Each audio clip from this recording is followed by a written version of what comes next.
I meet so many people who don't even know what adaptive fashion is. But on the brand side of it, it is a daunting task. They're like, okay, I want to get into inclusivity, but where do I start? What do I do? Do I have to develop an entire new collection? Hold on a second before we get freaked out. I was consulting with Target, and with that work, it kind of consisted on 3 different types of work. So the first one was, which tips would you give that can actually work with this? let's start small. Someone with a disability might have already figured out, and in the case of my dad,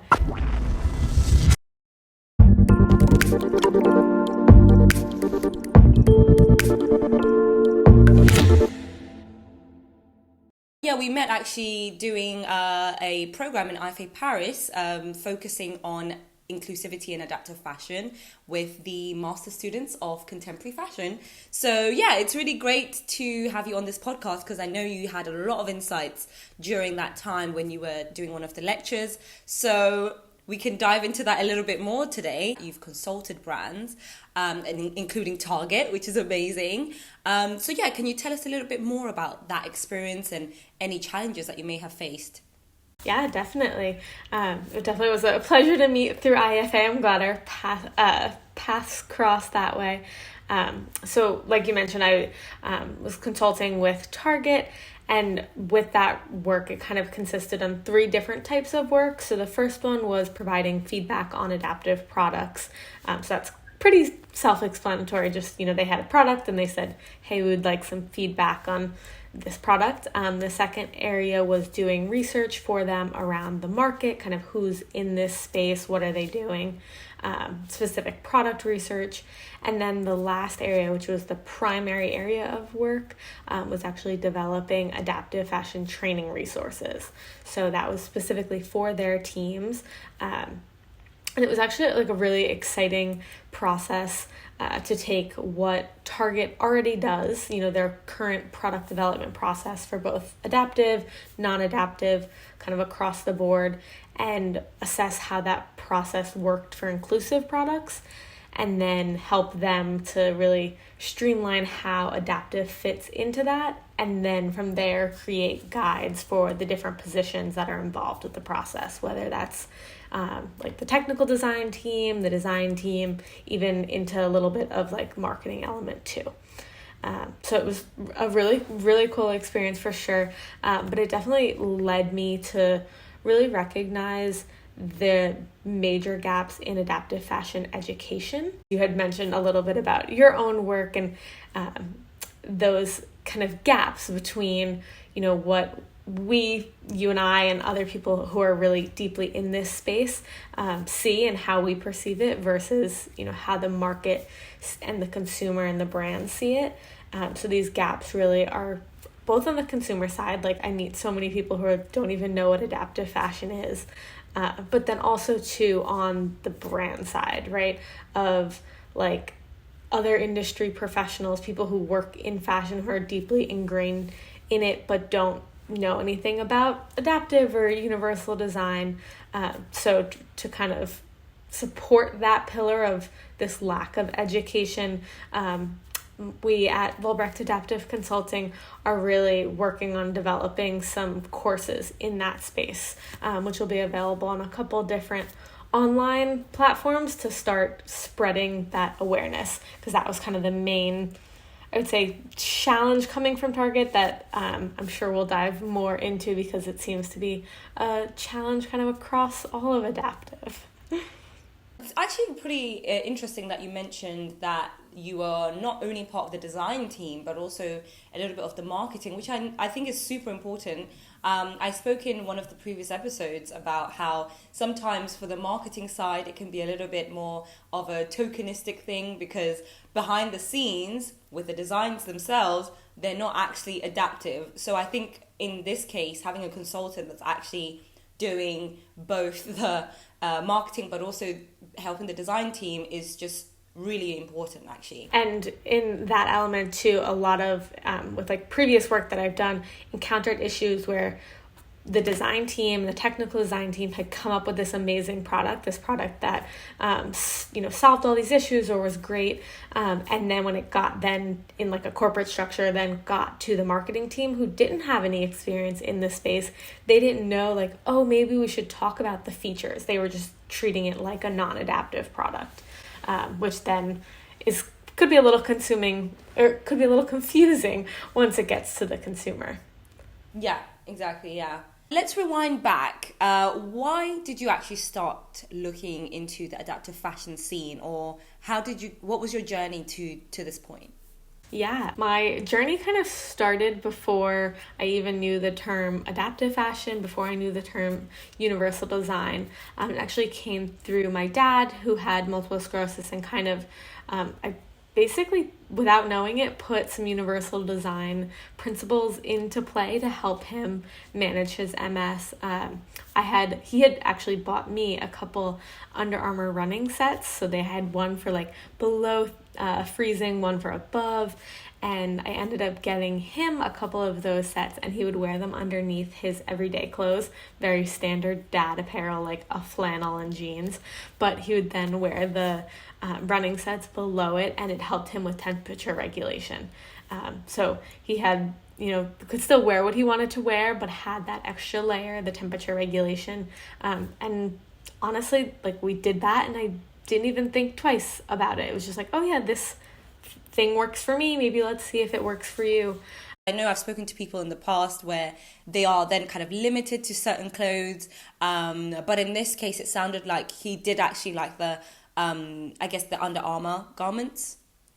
Yeah. For timing reference, this was before Tommy Hilfiger had even launched their adaptive collection. So really, there wasn't much of anything. There was Magnaretti was out there.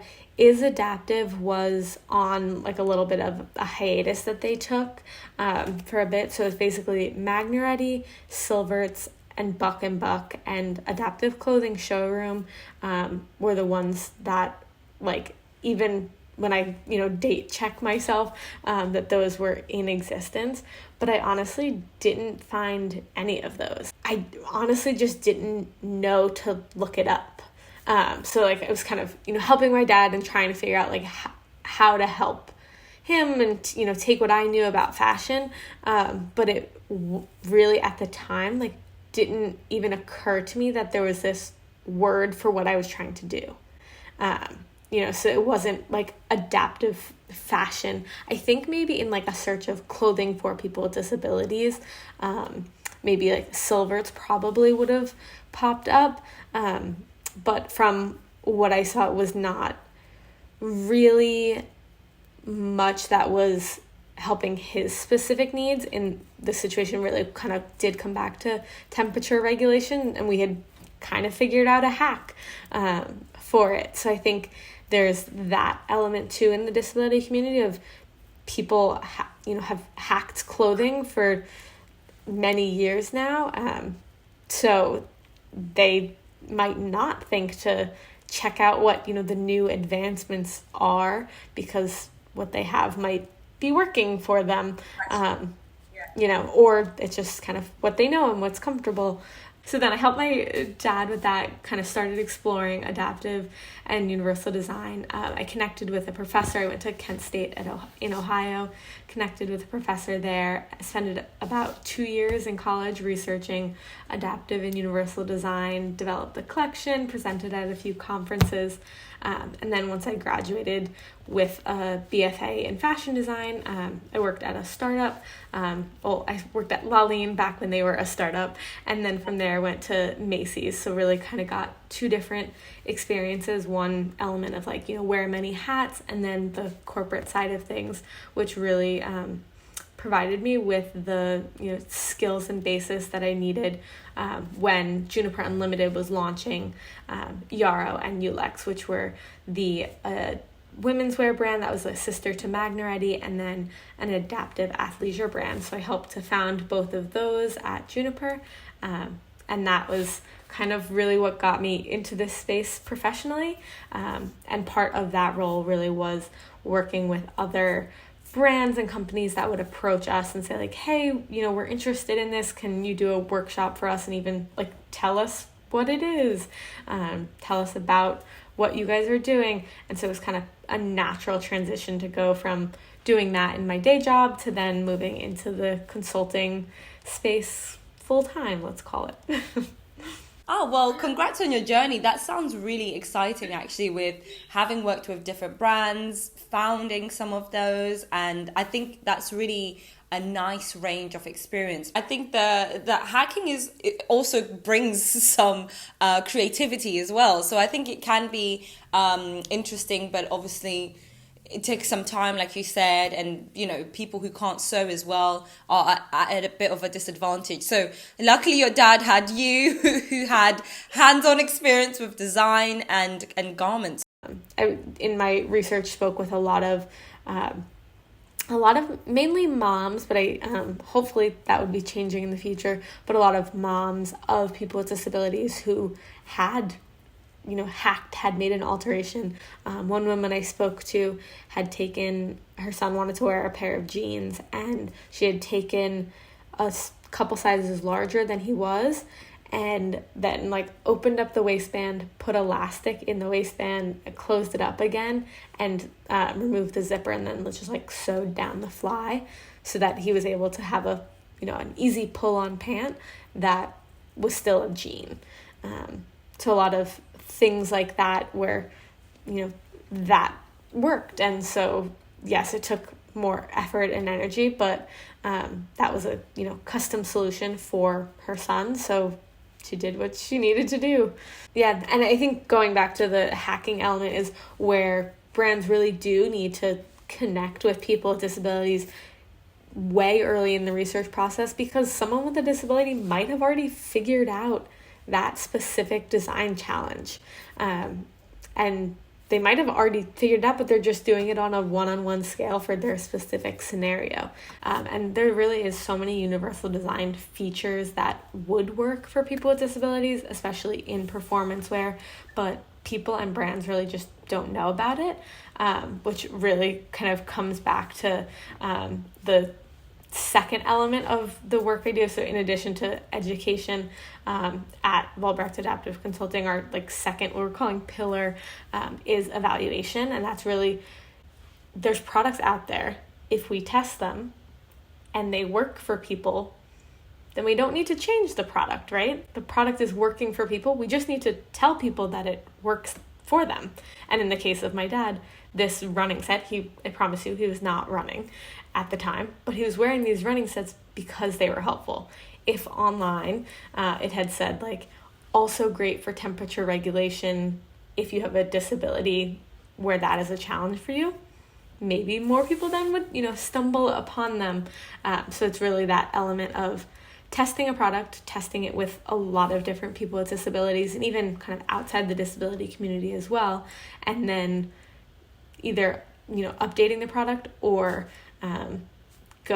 just marketing it, redoing the product descriptions. So if Under Armour's out there and wants to work with me, I would love to work with you guys in that element of, really bringing features that already do cool things and bring it to people that it would help. I just remembered while you were talking there that when it comes to the clothing, you mentioned earlier, the clothing that brands have that they may not know that is actually inclusive, that they can just market in a way where it does show that it's inclusive. I remember I was skiing just a few months ago, and when looking for skiing clothes, I noticed there's a lot of zips and openings and things like that that actually are very useful.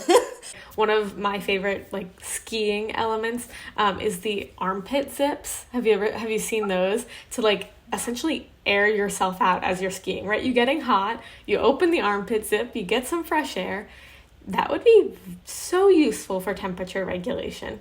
That doesn't have to be limited to just a ski jacket, right? That could apply to a casual jacket or a rain jacket. So there's definitely elements that if brands knew that they worked for people with disabilities, that they could then move into other products and then open that channel and say, hey, this works well for, and then, list out what features and whatnot to really connect to the disabled customer. Oh, that's a pun intended right there, because you mentioned opening to open up the opportunity. Unintentional, but yes. I think I'm just naturally punny. I don't know if that's a good thing. I think it's good. Well, actually, for the next part, you probably saw when I sent you the questions, I wanted to do some tips on how fashion brands can be inclusive, kind of already with what we're talking about now. We'll just do a random pick of fashion looks during Fashion Week. One of the shows that I actually went to was Hodakova, which was really fun. So I think we can start off with some Hodakova. I think this one's quite interesting. Which tips would you give, or any kind of inclusivity feature that can actually work with this? Starting off the neckline there, that immediately grabbed my attention as potential for port access, and it looks like they have off-centered, like asymmetrical buttons going on there.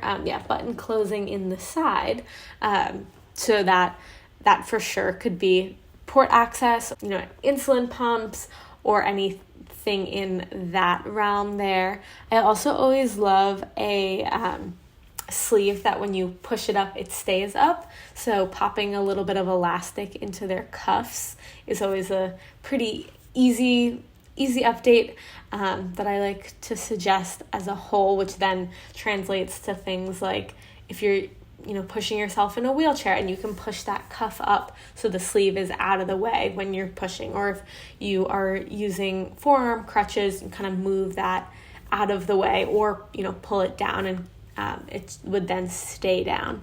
We can do one more. Yeah. Okay, for Chanel. Okay, so this one here, one could definitely be a structured knit. Everyone likes knits. Knits are comfy, they're stretchy, but something like an interlock, which has some of the shape, would still have that kind of maintain that same silhouette. I honestly can't tell from the picture if it's a woven or a structured knit, so maybe it is. Definitely love those pockets, especially the pocket placement. They are kind of towards the front of the body, whereas a side body pocket could pose some challenges depending on the disability. That slight movement towards the front could make it a little easier to access. Also, we could pop inside that pocket a hidden port, another opening for port access there. I also would probably go and add another button or two at the neck there, which then would make the neck opening a lot larger. Let's see.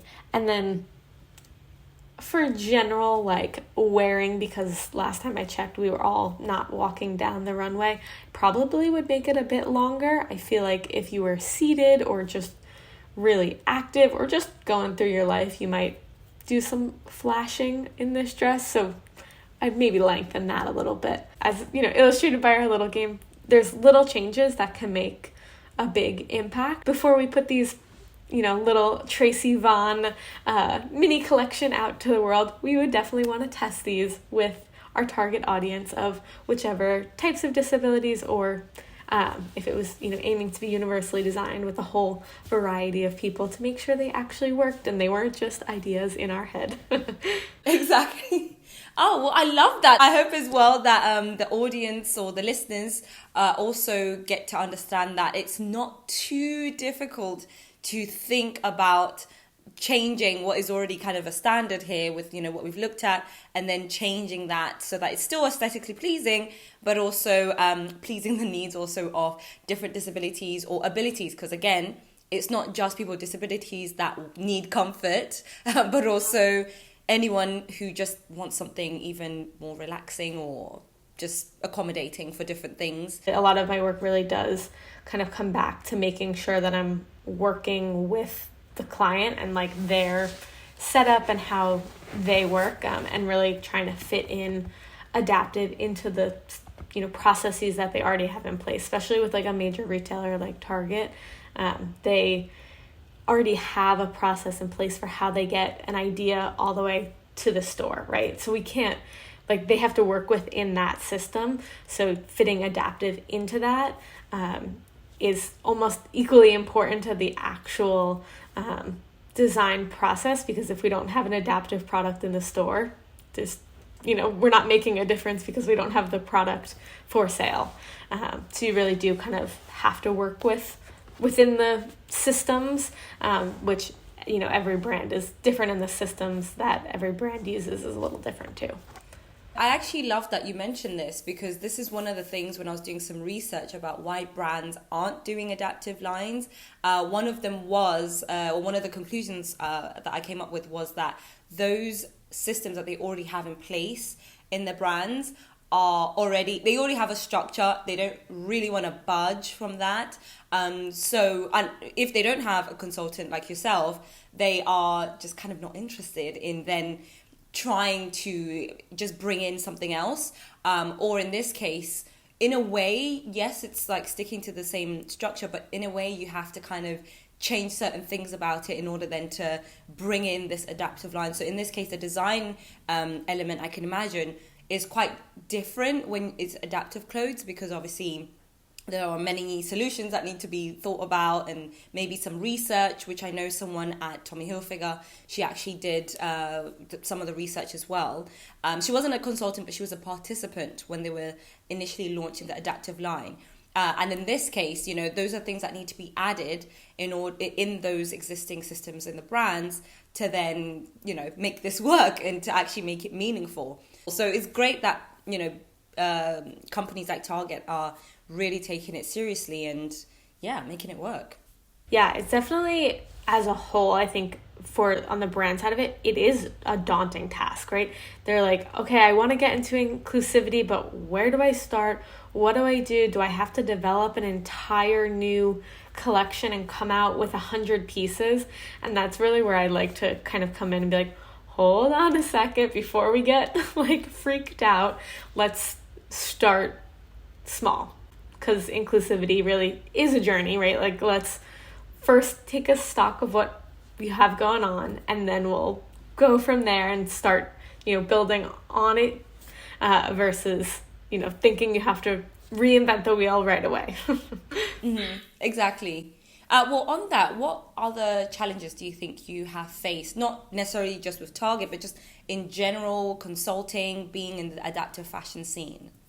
There is definitely a disconnect between the consumer and the stats that we all can cite. I'm sure you have done plenty of research. Like in the US, 1 in 4 people have a disability. It's 27%. I think worldwide it's 16%.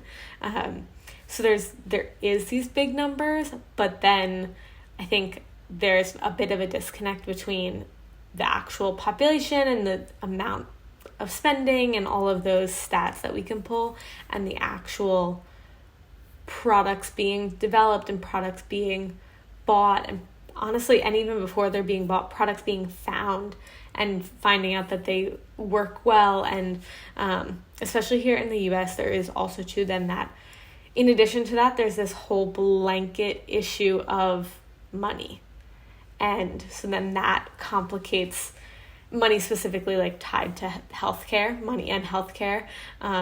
It complicates kind of everything there too, which seems to be, from what I've chatted with other people, a little bit less of an issue in other countries. Like I know in Australia you can use some of the insurance, I believe it's NDIS, if I'm remembering correctly, NDIS funding towards adaptive clothing.